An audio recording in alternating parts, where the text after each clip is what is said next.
Tyler and Ben are gone. Welcome to the To Be the Church podcast. I can now do whatever I want throughout the summer on the To Be the Church podcast. Hey, today we're meeting 2 of our 13 interns. Welcome.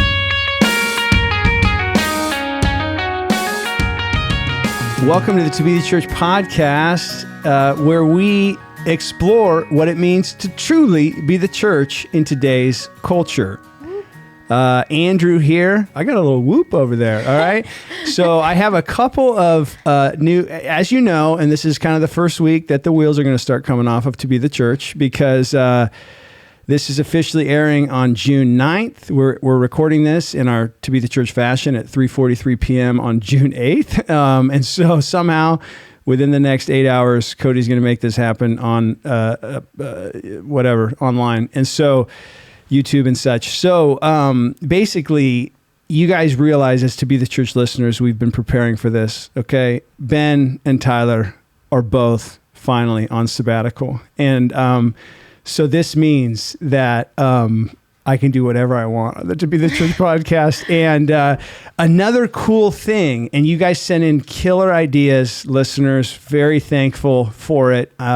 Summer podcast ideas. We'll probably spend a whole episode on just those ideas. We got questions galore. We got, all sorts we have offers from listeners to come on and host with me. We've got all sorts of crazy ideas, but I've decided to reject all of them. And instead we're going to, we'll do some of that this summer, but we're bringing on, we have 13 interns for the summer, full-time interns who started this week. So they started on Sunday. This coming Sunday, the 11th, is like our commissioning Sunday. And so, super, super excited. They're in 7 different tracks. And so I have brought 2 of them onto the podcast today. And so, ladies, why don't you introduce yourselves? And Shelby, why don't you go first? Yeah. Just introduce yourself. Yeah. My name is Shelby. I'm interning in the discipleship track. I'm from out of town, and I had only visited the church, I think, twice before being here. Yeah. So I'm very excited to be Very here for cool. the summer. Yeah. All right. And? I'm Bonnie. And you were the one during the intro that was like, whoop. Yeah. Yeah, that was pretty cool. All the energy. Yeah. I'm from the East Coast, Okay. actually. So Yeah. I flew very far away. And you're interning in? Operations track. Operations track. Mm-hmm. Okay. So discipleship track and operations track. There are 7 tracks. Which one of you can name all 7 of them? Oh, the operations track person raised you guys are raising your hand. We normally don't do that on the To Be the Church podcast. I don't know what's going on here. Wait, So, I don't know if I can actually name all Do of it. them. Try. but Try. you're I'll going to help. try, yeah. Youth, music, kids, operations, discipleship, preaching, and media. Yeah, I got it. So we're here. Our media people are like, what about us? Yeah, and so because I'm not Tyler, I didn't introduce everybody. So we have a couple of other interns in the room behind the cameras, and of course Cody's here, and then we got Caleb and Simone are here as well. They're our tech media interns, and so yes, they raised their hand when Bonnie was describing it. So there we go. There is the. You always forget the obvious answer. Sure, they're right there. So there it is. There's the 7 tracks. We've got 13 interns. You're the only operations intern, and then all the other tracks have 2 interns in them. And so, very cool. All right, so now both of you are from out of town, right? Mm-hmm. And not even from like this area of the country. And so, like, how did you end up interning here? Like, in the sense of, like you obviously heard about it somehow, and then what made you go, hey, I think I want to spend my summer doing that at this random church that I probably don't know very much about yet? Yeah. I'll kick it off. So I learned about it because Tyler and Austin came and spoke in one of my classes, a Christian discipling and leadership class. And I heard about the internship opportunity. They just sort of mentioned it. They didn't talk a whole bunch about it. And I, of course, thought, oh no, I'll be in Texas for the summer, let it go in one ear out the other. Yeah. But then I packed up my stuff, and as I was leaving the room, I felt that Holy Spirit nudge, let's ask a few more questions. And so I did, and they had me take a photo of the link for the application. and they had told us that they extended the deadline because they knew that they were coming to speak in my class. At your college. At my school. And so I just decided, okay, I'll submit an application. No need to make a decision yet. And ultimately felt so much peace about it because of the way that the internship was explained and this is your guys' whole thing, is that it's all about equipping and teaching and walking alongside and training, which I think most internships, it's all about, how can we get extra hands? Yeah. How can we get an extra body in the room and pay them as little as possible, if at all? And even in just the first few days of being here, we've seen that that's truly what it is. Sure. You guys are here to teach us and challenge us and encourage us and take us behind scenes to see what ministry is all about. So we haven't had you clean the toilets yet. Not yet. We'll see. Hopefully not. Who forgot to tell Shelby to clean the toilets? Okay, sorry. The chore chart is somewhere in the room. Chore chart. Yeah. We have a chore chart for our daughters. Although one of my daughters is in the room and they don't always do their chores. Though you do. You always do your chores. The other ones don't. She's not even here to defend herself. I know. The other three are not here to defend themselves. Okay, so Bonnie, same question to you. Like, in terms of in operations too, that's an interesting track. Yeah. Like, why that and why this internship? So last summer I had another internship with another church, and then I loved it because you not only get a view of ministry, but you also get to serve and you also get to grow as a person because it's an internship. It's basically a job. So I knew that this summer I wanted to do a similar thing, but I wanted to focus more of an HR perspective. And I didn't know many churches that could offer me a position for that. Yeah. But then thankfully, I think I talked to Tyler actually. Yeah. He came to like talk about Northwest Gospel. And then when I was talking to him, I kind of shared with him like, hey, like I would love to do HR or administrative work with a church. And he was like, yeah, we have that. Like just apply and then we'll see where the Lord takes it. So I did. And then when I started reading like your mission and your statement on what you wanted to give the interns from your time, like you wanted to disciple us and treat us as family basically, because we're all the church, we're the people of Christ. I loved it because you, like Shelby said, you don't just want extra hands, you actually want people whom you're going to pour out on and whom you're going to dedicate your time to. Sure. Because we're all being the hands and feet of Jesus. Yeah. Cool. That's very cool. Good stuff. So, oh wow, Cody left the room, and so there is actually an intern running the board. Whoa. Okay. So, super cool. This is quite a moment. This is equipping in real time. Yeah. The intern's right here and the intern right there. Yeah, exactly. So there we go. We're just taking over. Yeah, truly. I don't even know. This is amazing. So early impressions of Northwest Gospel Church. Okay. So the two of you, again, this is not your home church. As we said, this is not, and for the listener, we might have talked about this over once, but like Tyler did a pretty big tour of colleges and we marketed this pretty well. And, he was out there in months before, as we were doing the recruiting of internship stuff, getting the word out basically. And we had a lot of applicants, and we took a portion of those applicants to interview. And then, these guys ended up 2 of the 13 that were offered and accepted the roles. And so, and then you guys get here and Tyler goes on sabbatical, like day 3 of your internship. Rude. So Seriously, rude. Ty. Yeah. So, And everybody else is on sabbatical as well. I know, It's Ben's not on only Tyler. sabbatical. I know. One of my track leaders is on sabbatical Yeah, as well. yeah. He's coming. Yeah. So, what early impressions? You've been here, like you've been on a Sunday, right? You guys were here on so this next Sunday, our commissioning Sunday, will be your second Sunday in house. So, what Shelby? We start with you. What early impressions Sunday? What do you? Yeah. Yeah, I mean, I could talk about what I thought of the service, but I think the more memorable first impressions for me being here for a week now are just all of the incredible, kind, wonderful, welcoming people in this church. Cool. Both of us coming from out of town, that brings with it, we don't really know many people in the area. I have, a friend in the area, but that's it. But all of the people in this church, the staff, the other interns, the different, like we went to the young adults group, everyone has just welcomed us with open arms. Mm-hmm. They're constantly checking in on us. What can we do for you? Do you need anything else? Feeding us. Praying for a hand. Oh, yeah. I had wrist surgery, and this woman comes up to me, you will be in my prayer. Just like, this is my first impression. This is exactly what the church should look like. Wow, wow, very cool, very cool. What about you, Bonnie? Yeah, mine is very similar. I got in here, and it just felt homey-ish. It didn't feel like this show that they were putting on. It felt like we were actually coming to church, and we are all coming together as a congregation to honor the Lord.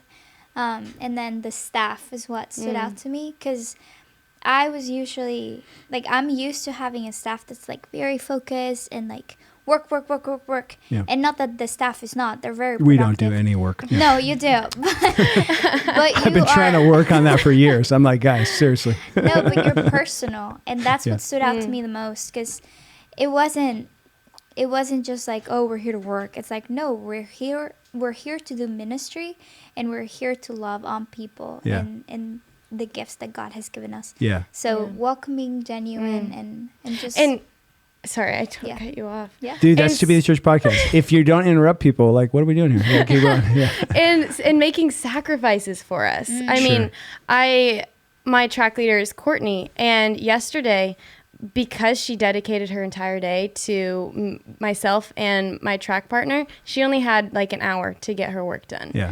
And of course, she's juggling a million things, including her family, and that struck me as so selfless to know, for her to open her planner to us and say, these are the things I have to get done today. Yeah. As she proceeds to spend 3 to 4 hours with us, teaching us and sharing her story and listening to us. It's incredible. Yeah. Very incredible. Yeah. And what comes to mind as you mentioned Courtney is so I've been here, I'm in my 13th year. And so 12 and a half years ago getting here, Courtney was in the church and just finishing up high school at the time. And I had come from being a youth pastor. And so when I got here, I was in my 20s still and didn't have a network of people that I was going to bring in and hire. So I hired a lot of my former interns or former youth staffers from a church north of here that we had come from, because I was a youth pastor up there. And Courtney was one of those who, in my first iteration of an intern program here, she was in it. She was ministry minded and going straight into college and or into her college years. And it was and so to think about, that's so funny to see that, and cool, the full circle reality of that's in her. That's her DNA, because she experienced that when she was at your guys' age and your guys' stage of life and development. And so now that's just ingrained in her that almost is there another way that it should be done? That's the way we want to do that. And so this is cool. It's cool to hear these, and I know, especially for the listeners here who go to Northwest Gospel, to hear this stuff from you guys, these impressions. I'm sure that's super, super encouraging to the people in Northwest Gospel to hear that from outsiders who just show up and these are your first impressions. So that's great. Mm-hmm. So, okay. Who's the weirdest person you guys have met so far? I'm just kidding. I shouldn't ask that kind of stuff. Any other observations? Any other thoughts? Something I have. Yeah, go ahead. What do you got? Something that was very interesting, and I think that it's so small yet so significant. It's setting the foundation solid, is your linguistics. Okay. That impressed me so much. Talk about our linguistics. What do you mean? So instead of calling it the sanctuary, you call it the auditorium. Yeah. Because we are the sanctuary. Because Sure. the Holy Spirit lives inside of us as believers. And she's referencing the sheet of paper that we got. Lexicon. The lexicon that they said, hey, these are the terms we use, and we use these terms specifically. So sorry. Yeah. Sorry, what did I call it? Linguistics. The but that's a linguistics. beautiful Yeah, word. yeah. Yeah, The that's language, perfect. the way we Yeah, use the language. The language we use. Yep. And then what else do you have? Like the church, when you reference in the church, is not the building. Sure. It's the congregation. Yep. It's the people. And just how significant you are in the way that you speak. And like how like that is built up in the culture that you have as a church. Yeah. And like we are going to be examples. We're going to be living above reproach, and just in the way that we talk is so important. Yeah. So that to me stood out a lot, because some people might take that as, oh, like it's nothing, but at the end of the day, like it is a difference. Like we are the sanctuary, the church is the body of Christ, and yeah. Yeah, and our listeners to the podcast will be aware, especially the people who go to our church, theological precision in our language, like, and I mean, I confess, like, I can get super nitpicky on that stuff, but I think that, like, it's just, we're trying to be intentional, you know, and I do think it's funny. I was talking to a guy who is one of our kind of leaders in training and been at the church for like a few years, and we were having lunch a month or two ago. And it was funny because he definitely was like an outsider who's becoming like, and he's been in leadership at other churches like over the years, super solid dude, and like gonna be able to come into leadership pretty early in his time with us here, I think. But he was talking about some of that, because he was like, and he brought up some of the ways we use language, and like he understood it as a good thing. But then he also was like, hey, is there like, do you have to make, and he was specifically one of the ones that we've mentioned a lot on this podcast over the years, is like worship versus music, right? And I thought that this was really interesting, his perspective on it, because he's a super mature believer and super experienced leader within churches. And he was making the point that like, do you is there a possibility that the pendulum has swung too far, that as you refer to, I mean, all of life is worship, right? And so you don't just want to, we've over the years said, we don't just want to make worship, the term worship, a synonym for music. Like, oh, now it's time for worship, because that, like, all of life is worship, and you're worshiping through music. But he was making the point of like, some of the ways he saw that manifested in his early time here was like, has the pendulum swung too far to where we don't even refer to music as worship? We almost just call it music. And over the years, we always said musical worship, which is super long and awkward to say, but the real long-termers still say it that way. They're like, yeah, I'm helping leading musical worship over at such and or whatever else. But he's like, because music is worship, you know, and he's a big like music guy and in that stuff. And so I thought that was cool to go, the precision in language is vital, but then it's also important to go like, to make sure that we check those things, and that those things don't become like a new legalistic, like insider language, right? Yeah. And I realized from him being more of an outsider who's coming in and becoming more of an insider, like I go, man, that we can do things that over the years, over 10, 13 years now, that become insider language, and then they just become our own version of Christianese that we're not critically thinking through and checking, and that's not helpful, right? And so we have to be pretty, I think, open-handed to go like, hey, is there a term there that we should, you know, put to bed or change or whatever else, right? So anyway, that's Although I would like to say that like one of the track leaders, I think he was like, oh yeah, let's go to the sanctuary, or what is it? Sure, yeah. Yeah, he slipped up on the terminology. Like, oh no, he said it wrong. Yeah, we're all whispering. But it was funny. Like nobody really cared. They were like, yeah, exactly. I mean, like, and well, you shouldn't do it. But what is funny though is that you can tell within leadership those who are newer, right? Who maybe came here from the outside and are newer in the first few years here, because you'll hear those things. I guarantee that wasn't Courtney who said that. Like somebody who's been here for a long time. No, you don't have to. You don't have to. We'll leave that. We'll let the listeners guess. Yeah. So comment down below. yeah. What do you think it is? Yeah, there you go. Throw your congregation under the bus. Yeah, exactly. Yeah, that's what you learn in week 2. So we'll get to that later. So anyway, all right. Well, there it is. Great to meet you guys. I'm sure our listeners are excited. Commissioning Sunday is going to be super cool. And really excited to have you guys out here this year. And we might invite you back on the To Be the Church podcast. I would like to say that we had no preparation Yeah. before this. He saw us yesterday. He was like, very nice to meet you. I'm so happy you're here. Okay, you're coming on the podcast tomorrow. And then I was like, wait, what podcast? Like, what am I going to talk about? The super true story, and our listeners understand that and know that Very that's the raw way and genuine. we roll. Okay. All right, there it is. Thanks, guys. Yeah, thank you. Thank you.